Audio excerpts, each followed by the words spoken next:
एक लहान मुलगा एक कुत्र्याचं पिल्लू घेऊन एका सर्कसच्या मॅनेजरकडे गेला आणि त्याला म्हटला, तुझ्या सर्कसमध्ये वाघ सिंहांचे प्रयोग असतात. माझी एक रिक्वेस्ट आहे की उद्या त्या वाघ सिंहाच्या प्रयोगाच्या अगोदर एक छोटंसं पिल्लू आहे याचाही एक प्रयोग ठेव. त्या मॅनेजरनं विचारलं, सर्कसमध्ये लोक वाघ सिंह बघायला येतात, तुझं हे एवढंसं पिल्लू कोण बघणार आहे? तो म्हटला, हे पिल्लू काही विशेष आहे. म्हटला, काय विशेष आहे? त्यानं बॅगमधनं एक पियानो काढला, त्या पिल्लाच्या समोर ठेवला आणि ते पिल्लू छान पियानो वाजवायला लागलं. सर्कसचा मॅनेजर इतका खुश झाला, म्हटला, उद्या पहिला प्रयोग याचा असणार आहे. काय सुंदर पियानो वाजवतं हे पिल्लू. तेवढ्यात एक तिथे कुत्रा आलं, त्यानं त्या पिल्लाला असं दातात उचललं, जोरात त्या पियानोला लात मारली आणि रागात त्याला दातात उचलून घराच्या बाहेर निघून गेला. त्या सर्कसच्या मॅनेजरने विचारलं, कोण आहे हे, असं लात बीत मारून निघून गेलाय? तेव्हा त्या पोरानं सांगितलं, ये इसकी माँ है, रोई से डॉक्टर बनाना चाहती है. असं आहे का की ज्याला पियानो वाजवता येतं त्यानं डॉक्टर होऊ नये, किंवा ज्याला डॉक्टर व्हायचं आहे त्यानं पियानो वाजवू नये? आपण आपलं करिअर आणि आपल्या आवडीनिवडी याच्यात गल्लत केली आहे. चायनामध्ये हु इफान नावाची एक मुलगी आहे सर, जिनं वयाच्या 11व्या वर्षी बुद्धिबळामध्ये ग्रँडमास्टर झाली आणि तिला पत्रकारांनी विचारलं, तुझी आवड काय? आता जी बुद्धिबळामध्ये ग्रँडमास्टर झाली आहे तिची आवड काय असेल? ऑब्व्हियसली आपला विचार असाच असेल की बुद्धिबळ. तिला विचारलं, तुझी आवड काय? तिनं सांगितलं, अभ्यास करणं ही माझी आवड आहे. मग त्यांना वाटलं की अभ्याससुद्धा ही बुद्धिबळाचाच करत असेल. तिला विचारलं, तू अभ्यास नेमका कशाचा करते? तिनं सांगितलं, मी परराष्ट्र धोरणाचा अभ्यास करते. आपण आपल्या आवडीनिवडी आणि करिअर याच्यामध्ये गल्लत करतो. 11 जणांची टीम आहे क्रिकेटची देशाची, 140-145 कोटी लोकसंख्या भारताची, लाखो पोरं रोज मैदानावरती खेळतात. सगळे 11 जणांमध्ये समाविष्ट होऊ शकतील का? नाही होऊ शकणार. मग करिअर आणि आवडीनिवडी यात गल्लत करू नका. तुमची आवड जर तुमचं करिअर झाली तर याच्यापेक्षा जगणं सुंदर नाही. पण अशीच आवड जोपासावी जी करिअर होईल, किंवा करिअर होईल अशाच आवडीनिवडी जोपासाव्यात, असं मात्र काही करू नका. मला वाटतं आपल्या आवडीनिवडी जोपासा, शिक्षणाचा आनंद घ्या, शिक्षणाची मजा घ्या. मगाशी दीपक सर म्हटले की शिकत राहा. मला एक सांगायचं आहे की आपण शिकतो मित्रांनो, पण आपण केवळ मार्कांसाठी, परीक्षांसाठी, स्पर्धांसाठीच शिकतोय. मी याच्या पलीकडे जाऊन सांगेल की आपण केवळ उदरनिर्वाहासाठी, केवळ नोकरीसाठी किंवा केवळ मार्कांसाठी म्हणून शिकू नका. परीक्षा जवळ आल्या की मग रात्र जागायचं, पहाटे लवकर उठायचं, मग शिक्षकांच्या मागे लागायचं. IMP question, very important question, very important question, आणि मग मागच्या वर्षी कोणते रिपीट झालते, मागच्या 10 वर्षाच्या प्रश्नपत्रिका चाळायच्या. मग या सगळ्यांचं कॅल्क्युलेशन करून मग मार्कांसाठी अभ्यास करायचा. मार्कांच्या पलीकडे जा. इतिहास अभ्यासताय ना, इतिहासातली पात्र तुमच्यासोबत बोलली पाहिजेत. भूगोल अभ्यासताय ना, अक्षांश आणि रेखांशाच्या नजरेसमोर उभे राहिले पाहिजेत. लॅबोरेटरीमध्ये जाऊन काही प्रयोग करताय ना, तिथल्या सायंटिस्टनं तुमच्यासोबत संवाद साधला पाहिजे. मराठीतला एखादा धडा अभ्यासताय ना, त्या लेखकानं तुमच्यासोबत गप्पा मारल्या पाहिजेत. गणित सोडवताय ना, गणितातले आकडे असे नजरेसमोर खेळले पाहिजेत. इतकं एकरूप आम्ही आमच्या अभ्यासासोबत झालं पाहिजे. पण आमचं हल्ली सगळं मार्कांसाठी आहे. इतिहास मार्कांसाठी, भूगोल मार्कांसाठी. शिवाजीराजे 4 मार्काला, संभाजीराजे 5 मार्काला. तुकाराम महाराजांचा अभंग अवघड आहे म्हणले, ऑप्शनला टाकू. परवा 10वीतला एक पोरगा मला विचारत होता, सर या वर्षी मराठीच्या पेपरला ज्ञानदेव पडणार आहेत का तुकाराम पडणार आहेत? म्हटलं, हे पडतील कसे ज्यांनी महाराष्ट्र उभा केला? सगळं कसं मार्कांसाठी असेल? आणि मार्कांच्या पाठीमागं आम्ही धावायला लागलो, याला फक्त मुलं कारणीभूत नाही आहेत, आम्ही पालकही तितकेच कारणीभूत आहोत. आम्ही पोरांना मार्क सोडून दुसरं विचारतच नाही. एक तर मार्क ठराविक वयापर्यंत, आणि नंतर इंजिनिअरिंगला वगैरे पोरं आली का मग कॅम्पस इंटरव्ह्यू, सिलेक्शन आणि पॅकेज. याच्या पलीकडे आम्ही पोरांशी बोलायला तयार नाही आहोत. पोरांच्या डोक्यात तर बिंबून टाकलं आहे पालकांनी, बाबा तुला नोकरी लागली तरच लग्न होतं आहे, नाहीतर तुझं लग्नसुद्धा होत नसते. पोरं असली हुशार आहेत साहेब, लग्न जमेपर्यंतच नोकरी करते, लग्न झालं का सोडून देते ते. आज मुलीच्या आईवडिलाला नाही तेवढं मुलांच्या आईवडिलांना टेन्शन आहे. प्रत्येक गावामध्ये 30 ते 35 वयोगटातली 5-50 पोरं बिनलग्नाची आहेत. सोलापूरमध्ये परवा पोरांनी लग्न जमत नाही म्हणून कलेक्टर ऑफिसवर मोर्चा काढला. कलेक्टरला एवढंच काम आहे का? तुम्ही स्वतःला सिद्ध करा रे, झोकून द्या स्वतःला. तुमच्या ज्ञानाला दुसरा पर्याय नाही. कंपन्या तुमच्या दारात आल्या पाहिजे, ऑर्गनायझेशन तुमच्या दारात आली पाहिजे, तुमच्या ज्ञानाची समाजाला गरज वाटली पाहिजे. तुम्ही जर ही आयुष्यातली 5-10 वर्ष झोकून दिलं तर लात मारील तिथून पाणी काढल असं नेचर या वयामध्ये किमान असलं पाहिजे. आमच्याकडे एकाचं लग्न जमेना, त्याच्या मित्रानं त्याला सांगितलं, म्हणला पगार जरा वाढून सांगायचा मग लग्न जमतं. ते मुलीकडचे बघायला आले, यानं विचारलं, मुलीच्या वडिलांनी विचारलं पगार किती, यानं जरा अंदाज घेऊन सांगायचं. हे म्हणतंय 1.5 लाख. मुलीचे वडील म्हणले तुझ्याकडे बघून तर वाटत नाही 1.5 लाख असेल. हे म्हणतंय तसा फिक्स 1.5 लाख आहे, पण कटिंग करून 8,000 हातात येतो म्हटलं. तुम्ही किती दिवस स्वतःला फसवणार आहात? झोकून द्या स्वतःला, सिद्ध करा स्वतःला. तुमच्या ज्ञानाला दुसरा पर्याय नाही. सर्वसामान्य कुटुंबात जन्माला आलेल्या पोरांच्या समोर त्यांची आर्थिक आणि सामाजिक परिस्थिती जर बदलायची असेल तर मित्रांनो, शिक्षण सोडून दुसरा कोणता पर्याय आपल्यासमोर उपलब्ध आहे? केवळ आणि केवळ शिक्षण, केवळ आणि केवळ ज्ञान. डॉक्टर बाबासाहेब आंबेडकर मुंबई प्रांतातून निवडणुकीला उभे राहिले, यश मिळालं नाही. बंगाल प्रांतातून निवडणुकीला उभे राहिले, निवडून आले. पुढे बंगाल प्रांत हा पाकिस्तानला जोडला गेला फाळणीनंतर. आता जर डॉक्टर बाबासाहेब आंबेडकरांना घटना समितीचं सदस्य व्हायचं असेल तर पहिल्यांदा ते भारताच्या सभागृहाचे सभासद असले पाहिजेत. डॉक्टर बाबासाहेब आंबेडकरांच्या ज्ञानाची सभागृहाला गरज वाटली. बॅरिस्टर जयकरांनी मुंबई प्रांतातून राजीनामा दिला, बाबासाहेब आंबेडकरांना तिथून निवडून आणलं आणि मग डॉक्टर बाबासाहेब आंबेडकर घटना समितीचे सभासद झाले. केवळ आणि केवळ ज्ञान, ज्ञानाला दुसरा पर्याय नाही. तुम्ही सिद्ध करा स्वतःला. तुमची गरज वाटली पाहिजे समाजाला, तुमची गरज वाटली पाहिजे एखाद्या ऑर्गनायझेशनला, तुमची गरज वाटली पाहिजे एखाद्या उद्योग व्यवसायाला, आणि त्यासाठी आम्हाला ज्ञान आत्मसात करता येईल का? नॉस्कॉम कमिटीचा रिपोर्ट होता, in future 75% engineers will be permanently unemployed, 90% plain graduates will be permanently unemployed. का? कारण आम्ही मनापासून शिकत नाही आहोत, आम्ही नवीन तंत्रज्ञान स्वीकारत नाही आहोत. तुमच्या वयातली जगभरातली पोरं काय शिकतायत, नवनवीन कोणते कोर्सेस, नवनवीन कोणती टेक्नॉलॉजी आत्मसात करतायत, या संदर्भानं कोणतंही प्लॅनिंग नाही. मला वाटतं डोळे विस्फारून जगाकडे बघा.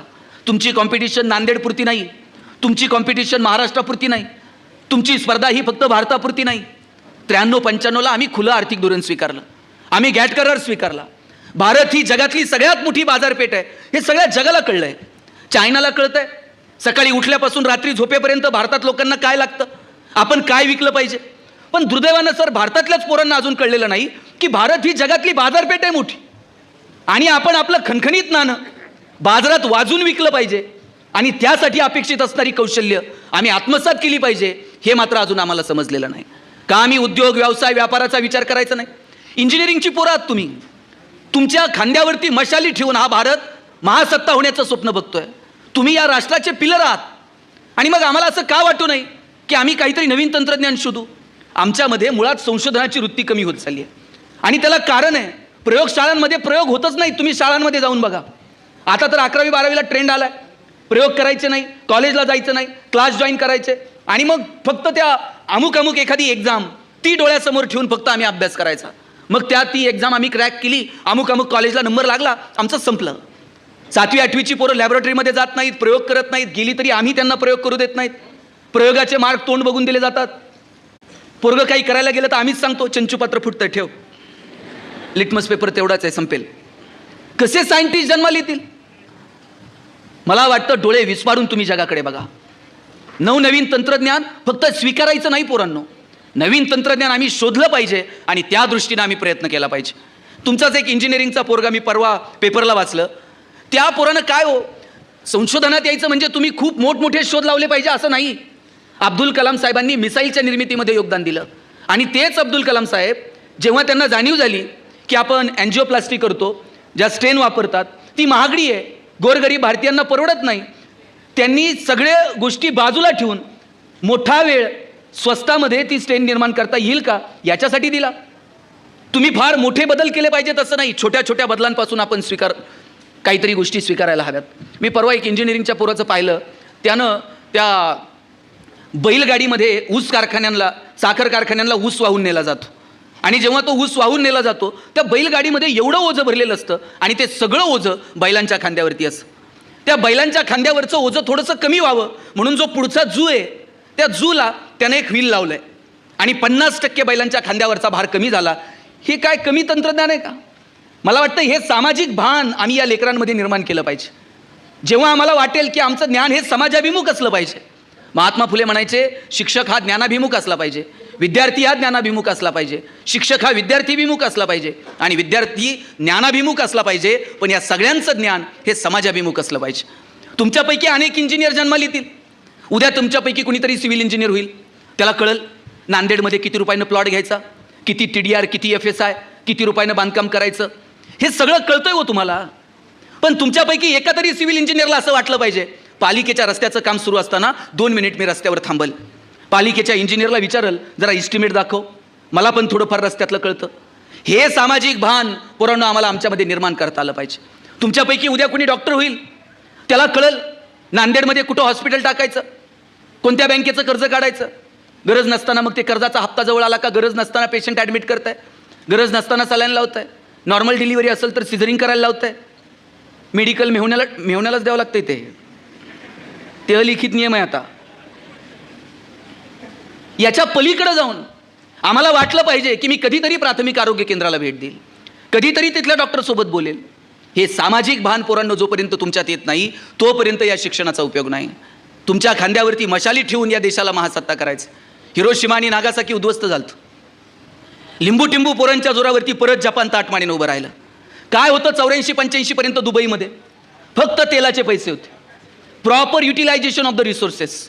पोरांनो आज जगातला सगळ्यात बिझिएस्ट एअरपोर्ट दुबई, जगातला सगळ्यात प्रॉफिएस्ट मॉल दुबई, आत्ताचा काल परवाचा बिझनेस एक्सपो झाला तो पण दुबईत. दुबईला कळलं की पर्यटनाच्या क्षेत्रामध्ये, तंत्रज्ञानाच्या क्षेत्रामध्ये आम्ही जगाला आमच्याकडे आकर्षित करू शकतो. इस्रायल सारखा छोटासा देश आहे पण कृषी क्षेत्रामध्ये कमालीची क्रांती केली आणि जगाला हेवा वाटेल असं तंत्रज्ञान निर्माण केलं. मग आम्ही का स्वतःला झुकून द्यायचं नाही. काल परवा मी जेजुरीला गेलो होतो. 2-4 पोरं जेजुरी घाटाचे फोटो काढत होते. मी त्यातल्या एका पोराला विचारलं, अरे काय करतो फोटो काढून? तो म्हणला, दादा किती दिवस बॅनर लावायचे, चलो दुबई चलो सिंगापूर.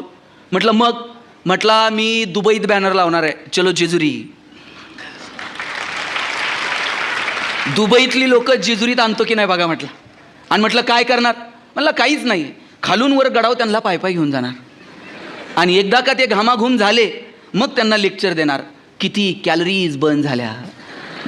आणि रात्री म्हणला 2-2 हजार रुपये तिकीट काढून त्यांना जागरण गोंधळ ऐकायला लावतो का नाही बघा म्हटलं. मला हेवा वाटतो अशा पोरांचा की जे आउट ऑफ द वे जाऊन, चौकटीच्या पलीकडे जाऊन काहीतरी विचार करतात. हा विचार पोरांनो तुम्ही केला पाहिजे. इथं अनेक मुली उपस्थित आहेत, तुम्ही सुद्धा उद्योग व्यवसायाचा विचार केला पाहिजे. रिचा देसाई नावाची एक मुलगी आहे, अमेरिकेमध्ये बँकेत काम करत होती. तिच्या बाळाला खेळायला तिच्या आईनं भारतातून एक लाकडाचा गाडा पाठवला होता. माहिती आहे तुम्हाला, ते 3 चाकाचा लाकडाचा गाडा असतो, काय म्हणतात त्याला, पांगुळ गाडा. तो पाठवला अमेरिकेत. ते पोरगं त्या गाड्यावर खेळायचं, आई फोटो काढायची, सोशल नेटवर्किंग साईट्सवर टाकायची. तिच्या अमेरिकेतल्या मैत्रिणी विचारायच्या, हे काय, हे पोरगं कशावर खेळतं आहे? ही सांगायची, हे खूप भारी यंत्र आहे, याच्यावर लहान मुलं चालायला शिकतात. अमेरिकेतल्या मैत्रिणी म्हणायच्या, हे यंत्र आम्हाला मिळेल का? ती म्हणायची, मिळेल पण लगेच नाही, 6 महिने अगोदर भारतात ऑर्डर द्यावी लागते. भारतातले सुतार एकदम बिझी आहेत साहेब. तिने 6 महिने अमेरिकेमध्ये लाकडाच्या गाड्याच्या ऑर्डर मिळवल्या, भारतातून लाकडाचे गाडे तयार करून नेले. आज तिची एलो जिराफ नावाची एक संस्था आहे जी 1 रुपयाचं खेळणं स्वतः तयार करत नाही, जगभरातल्या तज्ज्ञांकडनं वेगवेगळी खेळणी तयार करून घेते आणि परदेशात जगात नेऊन विकते. काय लागतं उद्योग व्यवसायासाठी? आपण सगळेजण शेतकरी, सर्वसामान्य कुटुंबातले आहोत. शेतीमध्ये क्रांती केली साहेबांनी, वेगवेगळ्या उद्योग व्यवसायाच्या निमित्तानं साहेब शेतीला पुढे घेऊन आले. आपण सगळी शेतकऱ्याची पोरं आहोत. आपण आपल्या शिक्षणाचा उपयोग काहीतरी व्हॅल्यू ॲडिशनसाठी केला पाहिजे. आपल्या बापाला घाम गाळता येतो, आपल्या बापाला पिकवता येतं, पण दुर्दैवानं त्याला विकता मात्र येत नाही. आपण शिकलेलो आहोत, आपल्याला विकता आलं पाहिजे. आपलं खणखणीत नाणं बाजारात वाजून विकता आलं पाहिजे. आज तुम्ही 10 रुपयाला एक वेपर्सचं पॅकेट घेता, त्याच्यात 4 वेपर्स असतात, बाकी हवाच असते. 10 रुपयाला हवा विकत घ्यायची, 4 वेपर्स फ्री मिळतात. एरवी 10 रुपये किलोनं बटाटा विकावा लागतो, पण त्याच्यासाठी काहीतरी प्रक्रिया आहे, त्याच्यासाठी काहीतरी तंत्रज्ञान आहे, त्याच्यासाठी काहीतरी व्हॅल्यू ॲडिशन आहे. तुम्हाला आठवतं आपल्याला लाल चिखल नावाचा एक धडा होता आणि मग त्या शेतकऱ्याला टोमॅटोचा भाव मिळाला नाही, शेवटी त्यानं रस्त्यावर फेकून दिले आणि तो त्याच्यात नाचत राहिला. पोरांनो, एक तरी केचप बनवणारी कंपनी आहे का की ज्यांना रेट मिळाला नाही म्हणून केचपचे पॅकेट रस्त्यावरती फेकून दिले? व्हॅल्यू ॲडिशन आहे. मला वाटतं या व्हॅल्यू ॲडिशनसाठी पोरांनो आपण काम केलं पाहिजे. आणि त्याच्यासाठी आपण शिकलं पाहिजे. तुम्ही कोणत्याही क्षेत्रात शिका, तुम्ही इंजिनिअरिंगला जा, तुम्ही मेडिकलला जा. आता शिक्षण बदलतं आहे, आता नवीन शैक्षणिक धोरण येत आहे. तुम्ही इंजिनिअरिंग केलं ना, तुम्हाला मॅनेजमेंटचं नॉलेज असलं पाहिजे. तुम्ही मॅनेजमेंट करताय ना, तुम्हाला कायदा कळला पाहिजे. तुम्ही लॉ अभ्यासताय ना, तुम्हाला व्यवस्थापन पण कळलं पाहिजे. आता तुम्हाला वेगवेगळे स्किल तुम्हाला आत्मसात करावे लागतील. आता आर्ट्सचा एखादा विद्यार्थी आहे, तो सायन्सचे 2 विषय शिकू शकेल. सायन्सच्या एखाद्या विद्यार्थ्याला कला शाखेचे 2 विषय घेता येतील. शिक्षण बदलतंय, या बदलत्या शिक्षणानुसार तुम्ही सुद्धा बदललं पाहिजे. तुम्ही सुद्धा आपल्याला हवी ती कौशल्य आत्मसात केली पाहिजेत. आणि सगळ्यात पहिल्यांदा मी तुम्हाला सांगेल, विक्रीचं कौशल्य आत्मसात करा आणि समाजात होणारे बदल डोळे उघडे ठेवून बघायला शिका. किती झपाट्यानं जग बदललं बघा. आज कोणत्याही कार्यक्रमात जा, पाण्याची बॉटल आहे. तुम्ही कधीतरी, मला आठवतंय मी जसं व्याख्यानाला जायला लागलो, सुरुवातीचा एक काळ होता फुलपात्र, तांब्या. आता कोणत्या तर कार्यक्रमात तुम्हाला तांब्या आणि फुलपात्र दिसतंय का? ते फक्त लग्नाच्या आहेरात बेरात द्यायपुरतं राहिले आता. नाहीतर आता कुणी ते फुलपात्र आणि तांब्या ठेवत नाही. ज्यानं पहिल्यांदा पाणी विकायला सुरू केलं असेल 20 रुपये लिटरनं, लोकांनी वेड्यात काढलं असेल. अरे दूध 20 रुपये लिटरनं जात नाही आणि तू पाणी विकतोय. आता खेड्यापाड्यात पंतरवाळी उचलली, लग्नाच्या पंक्ती उठल्या, तर सामान्य माणूस सुद्धा विचारतोय पाण्याची बाटली आहे का.